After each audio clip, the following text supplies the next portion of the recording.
দুইটা প্রজেক্টকে আমরা programme management ইনিশিয়েটিভের আন্ডারে ম্যানেজ করতে পারি যদি দুইটি কন্ডিশন ফুলফিল হয়। এই দুইটি প্রজেক্ট, ফার্স্ট নম্বর কন্ডিশনটা হলো দুইটি প্রজেক্টের মধ্যে ইন্টার রিলেশনশিপ থাকতে হবে। 2 নম্বর কন্ডিশনটা হলো দুইটি প্রজেক্টকে প্রোগ্রাম ম্যানেজমেন্টের আন্ডারে ম্যানেজ করলে যে বেনিফিটটা পাবো সেটা আমরা ইন্ডিপেন্ডেন্টলি প্রজেক্ট ম্যানেজমেন্টের আন্ডারে করলে সেই বেনিফিটটা আমরা পাবো না। এখন ইন্টার রিলেশনশিপ দুই ধরনের হতে পারে। একটা ধরন হলো যে একটা প্রজেক্টের আউটপুট আরেকটা প্রজেক্টের ইনপুট হিসেবে থাকতে পারে।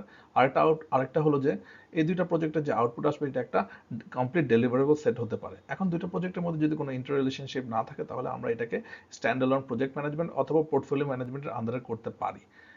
এখন যদি দুটি প্রজেক্টের মধ্যে ইন্টার রিলেশনশিপ থাকে, এরা একটা আউটপুট ক্রিয়েট করে যেটা একটা কমপ্লিট ডেলিভারেবল, এটা যদি কোনো একটা বড় প্রোগ্রামের পার্ট অফ ডেলিভারেবল হয় তাহলে সেটাকে আমরা সাব প্রোগ্রামের আন্ডারে ম্যানেজ করতে পারি। এরকম হতে পারে যে একটি প্রোগ্রামের আন্ডারে এক বা একাধিক সাব প্রোগ্রাম থাকতে পারে। এই ক্ষেত্রেও আসলে দুটি প্রজেক্টের মধ্যে অথবা সাব প্রোগ্রামের মধ্যে ইন্টার রিলেশনশিপ থাকতে হবে। পাশাপাশি সাব প্রোগ্রাম ছাড়াও স্ট্যান্ড অ্যালোন প্রজেক্টও একটা প্রোগ্রামের আন্ডারে থাকতে পারে যদি প্রজেক্টগুলো ইন্টার রিলেটেড হয়ে থাকে। ইন সামারি, প্রোগ্রাম ম্যানেজমেন্টের আন্ডারে যেসব প্রজেক্ট থাকবে তারা ইন্টার রিলেটেড হতে হবে। এই ইন্টার রিলেটেড প্রজেক্টগুলো যে আউটপুটটা দিবে সেই আউটপুটটা অর্গানাইজেশনের যে স্ট্র্যাটেজিক অবজেক্টিভ আছে সেটার সাথে অ্যালাইন হতে হবে। Thanks for watching, do like and subscribe our channel. Thank you very much.